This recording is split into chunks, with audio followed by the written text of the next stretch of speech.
This is the formal grievance that I submitted on the 2nd of August following the shambles that was my deputy manager's course application.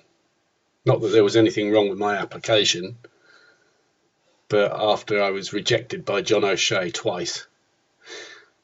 Okay, so yeah, as I say, 2nd of August 2013. Formal grievance.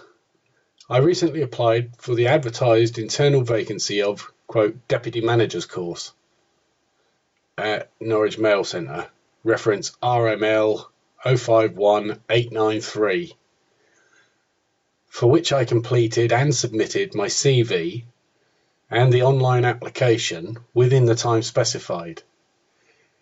I was informed on the 18th of July 2013, quote, your application has not been successful as you did not meet the criteria for this role, unquote.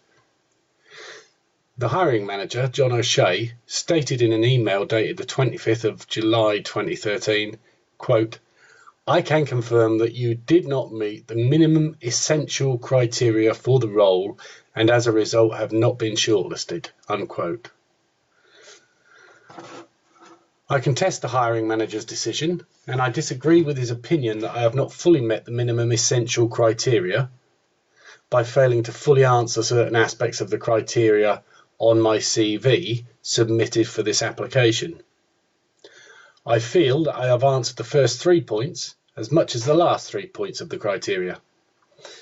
I firmly believe that this decision was actually based on personal issues between myself and the hiring manager, John O'Shea, arising from our previous working relationship at Ipswich Mail Centre, which culminated in more than a year of bullying and harassment and my constructive unfair dismissal, in which John O'Shea played a significant role.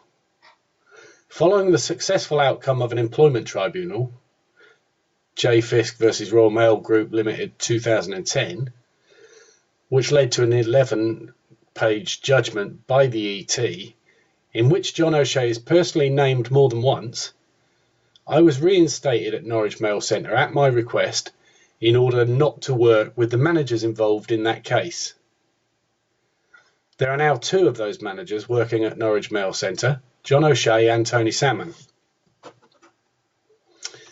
Under the circumstances, I believe that John O'Shea has deliberately blocked my opportunity to progress within the company, despite the fact that I went to great lengths to get my job and career prospects restored. As you will observe from the attached emails between John O'Shea and myself, although I have requested him to provide written feedback and comments on the alleged defects of my CV submitted for this application, no satisfactory, specific or relevant evidence has been forthcoming from him to justify his decision, only further repetition. His response is so vague that it is meaningless.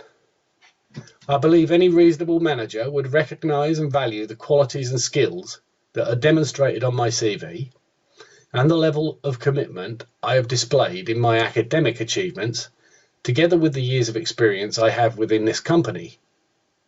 In John O'Shea's particular case, he might also appreciate my commitment demonstrated in fighting to hold on to my job and in getting it back.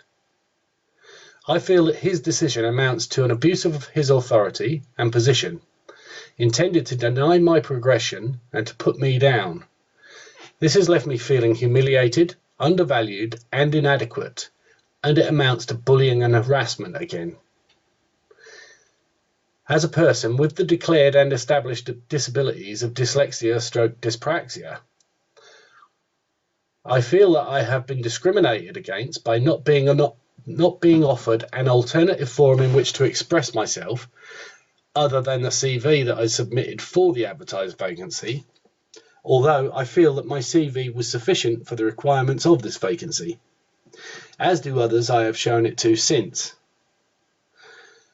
As I have explained in my emails to John O'Shea, dated 19 July 2013, quote, if there is any misinterpretation or misunderstanding by me, or failure to fully answer these points, it is by virtue of my disabilities of dyslexia and dyspraxia, which I declared in my application for this role, and which I know you to be fully aware of." End quote. And quote again, "If you have made a decision based purely on one piece of my written work, when you are aware of the nature of my disabilities, then I believe your shortlisting decision is very much to do with my disabilities, and that the least you could have done would have been to give me an interview. Naturally, I feel that this constitutes discrimination, and I feel that I have not been given an equal opportunity as defined by law." End quote. Furthermore, whilst the application process asks what reasonable adjustments can be made for an online test or any subsequent assessment, no offer of assistance nor provision of reasonable adjustments is made to disabled applicants in regard to completing the CV or other parts of the process prior to assessment or interview stage, and this amounts to disability discrimination, not only against myself, but all prospective disabled applicants. Finally, since the submission of my application for the above-mentioned role, I have submitted written suggestions for improvements to the new flat sorting frames being trialled at Norwich Mail Centre. Together with my line manager, Pat Parsons, I have implemented some of these improvements as suggested and completed a Kaizen, which might have placed me in good stead if I had ever received an invitation to interview for the above-mentioned role. However, the world-class males team have removed my changes, but implemented, according to my suggestions, colour-coordinated labels showing dispatch times and modes of transport.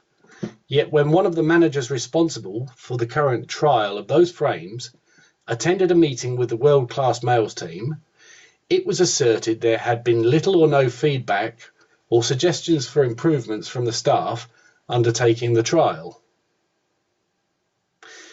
In view of all these matters, I am left feeling that I'm not good enough to be part of the management team at Norwich Mail Centre, but my ideas, suggestions and actions are good enough to be plagiarised, usurped and implemented by world-class males with no credit or acknowledgement of my efforts.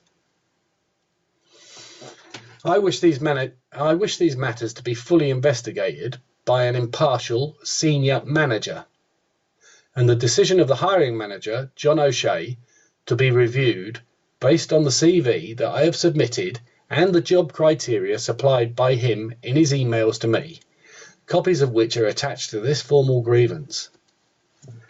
James G. Fisk, BA, ONS, OPG at Norwich Mail Centre, Friday the 2nd of August 2013.